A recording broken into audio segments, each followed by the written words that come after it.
Hello fellow makeup lovers, how are you guys doing today? We are going to be focusing on the Natasha Denona Pastel Palette. I recently did a first impression on this and I wasn't in love, but I really wanted to play with it more, so I decided to film 3 looks for y'all so that we could see if this palette is really worth the money or not. So I do have a full review at the end of the video, so stay tuned for that.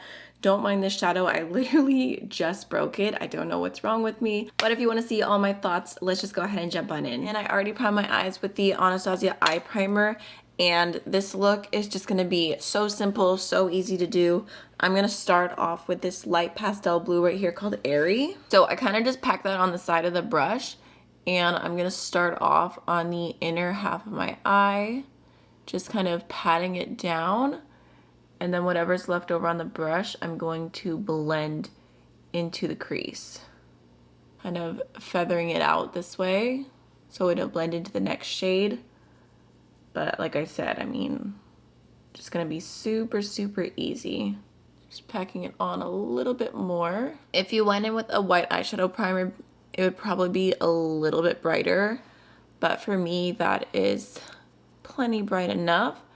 So now I'm going to go ahead and take the other matte blue in the palette, this one right here called Bubble. This one is a little bit more of a cream matte shadow, but I'm going to go ahead and pop that on the outer half and then just start blending it out.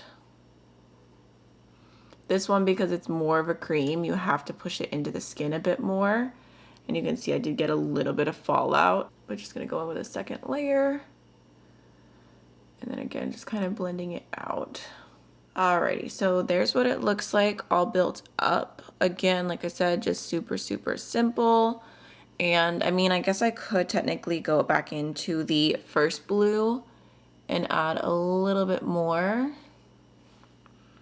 just in case we lost any intensity while blending. I don't know if you can tell, it is just a little tiny bit patchy, but it's not terrible for an all matte look.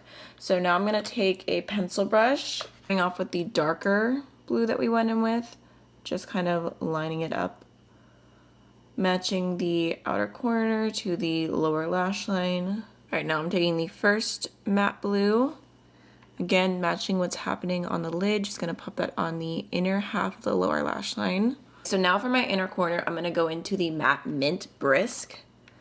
I just thought that would be such a fun inner corner shade, so I'm just going to go ahead and pop it on and then kind of blend it into the lower lash line and just a little bit up into the crease as well.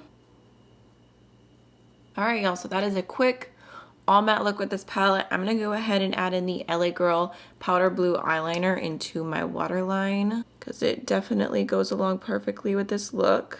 And then I'm also going to throw on the Milk Cosmetics Supernatural mascara just on my top and lower lashes. I'm looking at the time on my camera right now, and this whole eyeshadow look took 8 minutes, so not bad at all. I feel like it also is like one of those looks that gives the vibes that you tried, that you're fun, you know what you're doing with makeup, even though it's so easy. Right, really quickly, I'm gonna go into the shade Tool from this palette. Just using that as my blush today. I'm going to pull out my Cindy Grace Enduring Love palette and use the shade Romeo as my highlight today. Just for that soft pink all over glow. Lastly, for lips, I'm going to go into the Ilia lip gloss in the shade Only You. I got this in my Sephora birthday gift, and I showed it in my haul, but I ended up not trying it because I had a different lip product, so I figured we could try it today. Ooh, that's pretty. And comfy.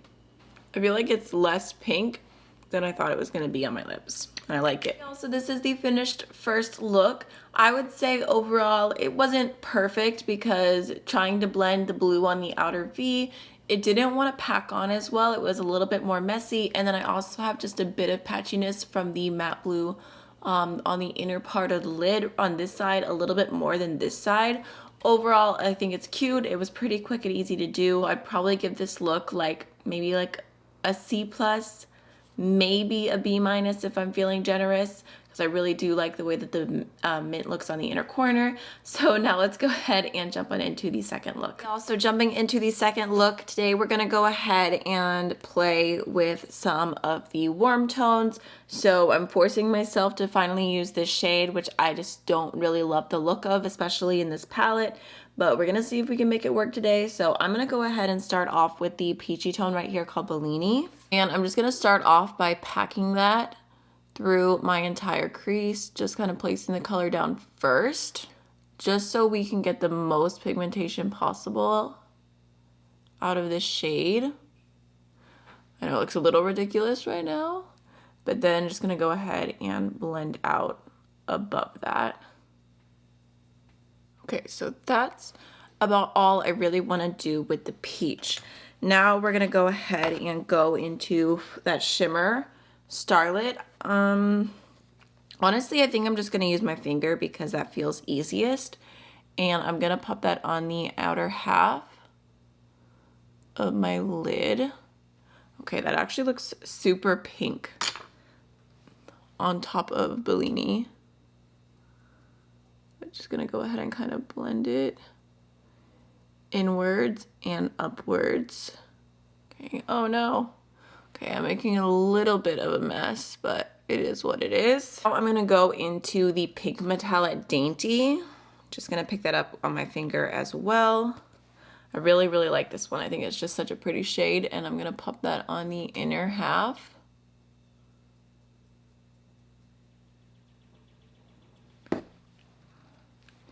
And then kind of blend that into Starlit.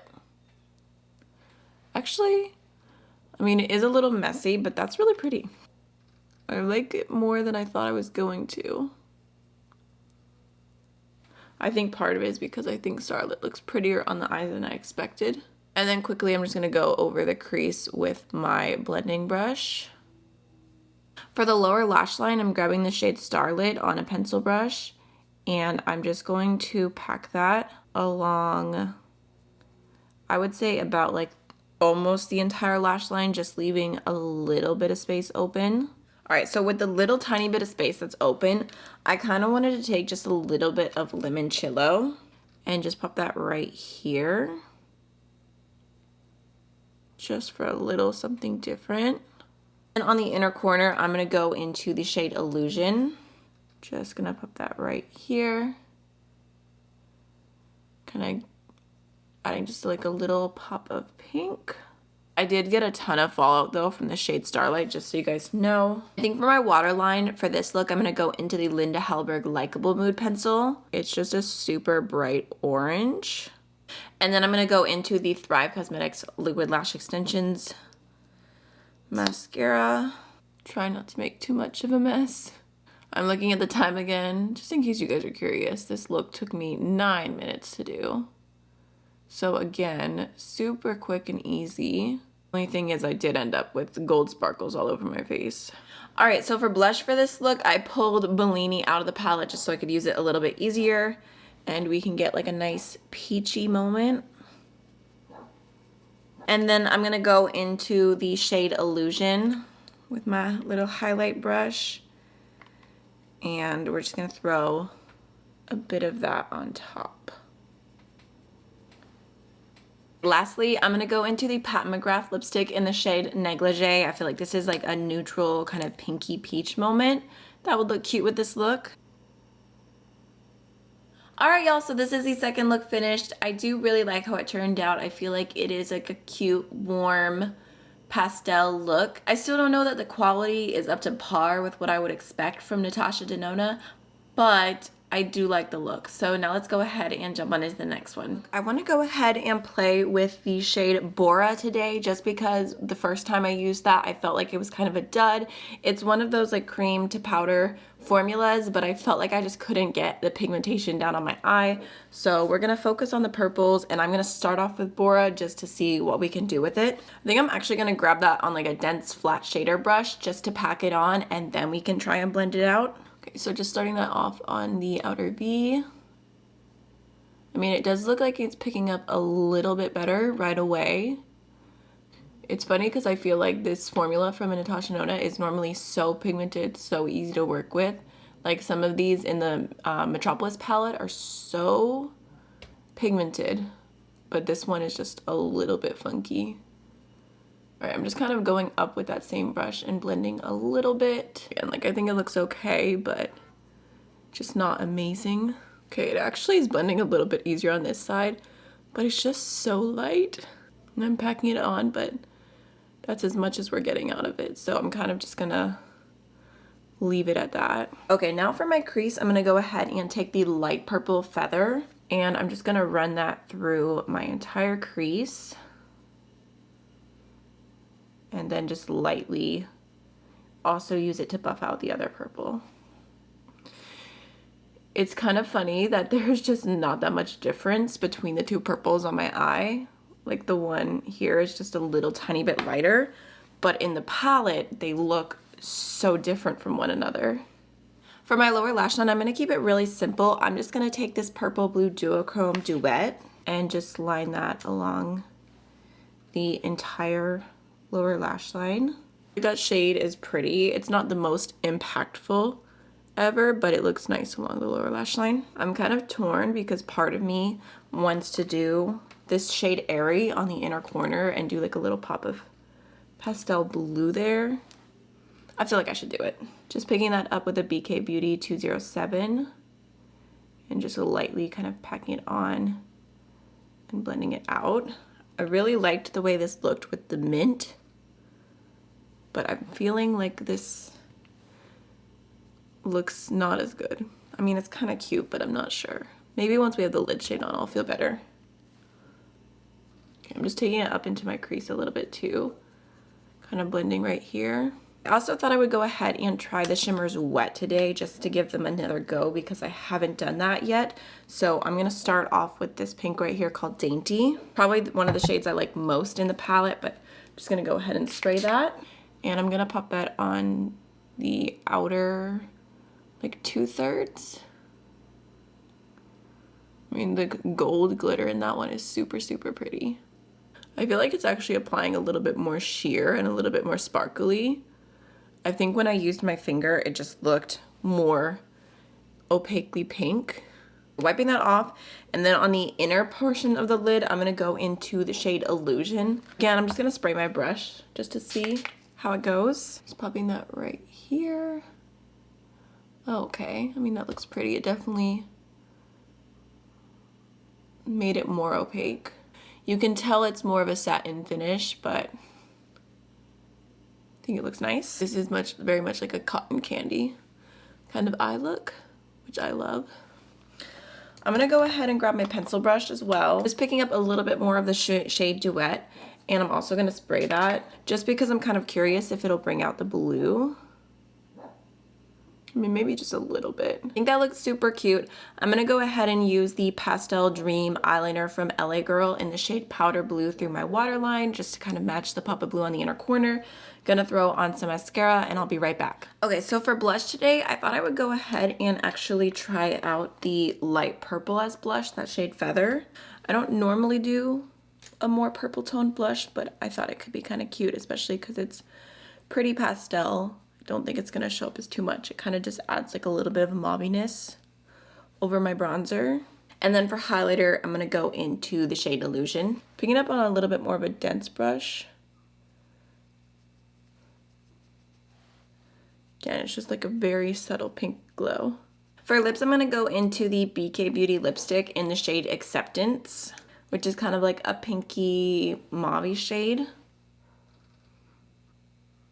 Also, this is the finished final look. I really like how it turned out. Like I said, it gives me those cotton candy vibes with the purple, the pink, the blue. I love using these pastel mattes on the inner corner. I think it just looks so, so cute.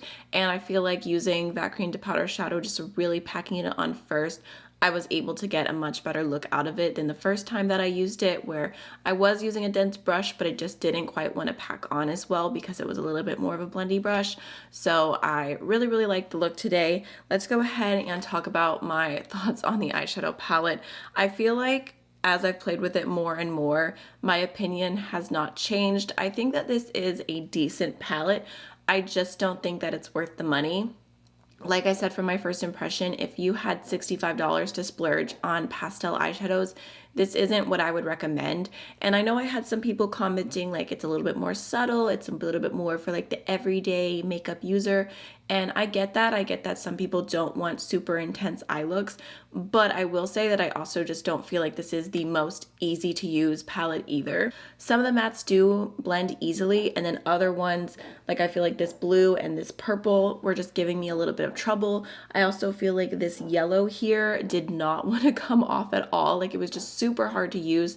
So I feel like, yes, I can get on board with some things being more subtle and people enjoying that, but I also feel like if it's going to be more subtle, if it's going to be more easy, then it should be easy to use as well. And I just don't feel like that's the case with some of these shadows. Overall, I don't regret purchasing this per se because I'm glad I was able to play with it, and I do really like all the looks that I came up with it, but I feel like I could have done similar looks. They could have taken even less time and been better and more vibrant and better textures from other brands. So I am planning to go through my single collection and try and dupe out this entire palette because I know y'all have been saying you want to see that. So that's a goal that I have for this week. But I just feel like off the top of my head, if you were looking for other pastels, I really like Shroud Cosmetics pastels. I really like Terra Moon's pastel singles. Glamlite has some good pastels as well that I feel like are going to show up on a lot more skin tones than this because all of these shadows are very light and they don't pack a ton of punch. No, I can't believe I just did that. I guess it's a good thing I don't like that shadow. Anyways, I wanted to mention a few things I do like about this palette that makes it stand out a little bit. I do really like that all of these pans are magnetic. They all come out, so you can switch it around. You could rearrange it. You could use it with other Natasha Denona palettes, or you could, you know, move these singles into other like travel palettes or whatever. I feel like there's a lot of versatility there. I also really like that there's a bunch of shades in here that I enjoyed using for blush. So I really liked the shade Tulle as blush. I mean, you can see a good usage amount already in there. I liked Bellini for blush, and then I tried Feather, like I said, for the first time today, and I really enjoyed that as well. So I love a good multi-use product. And then lastly, like I said from the beginning, the packaging of this one is just my favorite. I think it's so cute. So that's pretty much my overall thoughts. Let me know if you guys are interested in that duping video. I hope that this video was helpful for you, and I'll see you in the next one. Bye!